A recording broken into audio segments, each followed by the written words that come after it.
Meaner than evil. One of Kevin Costner's best quotes as John Dutton makes Kayce's freedom in Yellowstone's ending better. Kevin Costner's Yellowstone patriarch John Dutton has more memorable quotes than any other character in Taylor Sheridan's flagship show, but one line in particular retroactively enhances the show's controversial ending. The neo-Western drama has spawned a number of in-development spin-offs and hit prequel series, underscoring how influential the show was in revitalizing the Western genre. While its sprawling vistas and cowboy action provide a measure of escapist pleasure for modern audiences, the Dutton family at Yellowstone's center operates in shades of gray, elevating the show's emotional and dramatic impact. No character embodies the anti-hero archetype more than Costner's elder Dutton, who works the entire series to preserve his ranch and his family's long-standing way of life.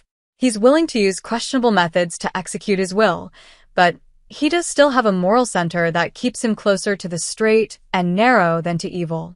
Of his many memorable one-liners, one stands out that speaks to his family's anti-heroic nature, and while it came 2 seasons earlier, it retroactively makes the show's ending more meaningful.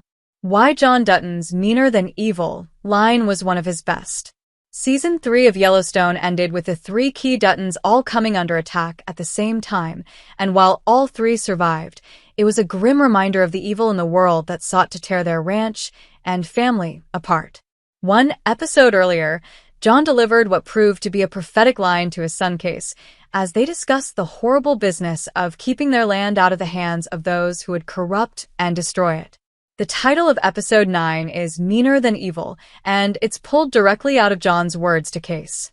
With Yellowstone fans now aware of the family's history thanks to 1883 and 1923, it's clear that it's a creed that has driven every Dutton that has lived in Paradise Valley since James Dutton settled there.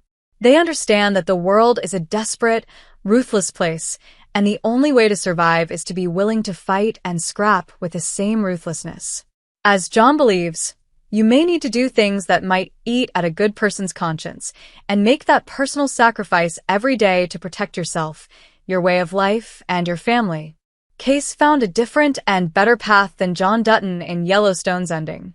Fortunately for Kayce, he found a way to move forward with both his family and his soul intact, and in the process managed to ensure that his family's legacy would be preserved in the purest state possible. In lieu of continuing his father's bitter and bloody battle against the legion forces of greed and hunger that desired the Yellowstone Ranch, Kayce sold the ranch for virtually nothing to Thomas Rainwater and the Broken Rock tribe, with the explicit condition that it be preserved in its natural state, even if that meant tearing down everything the Duttons had built there.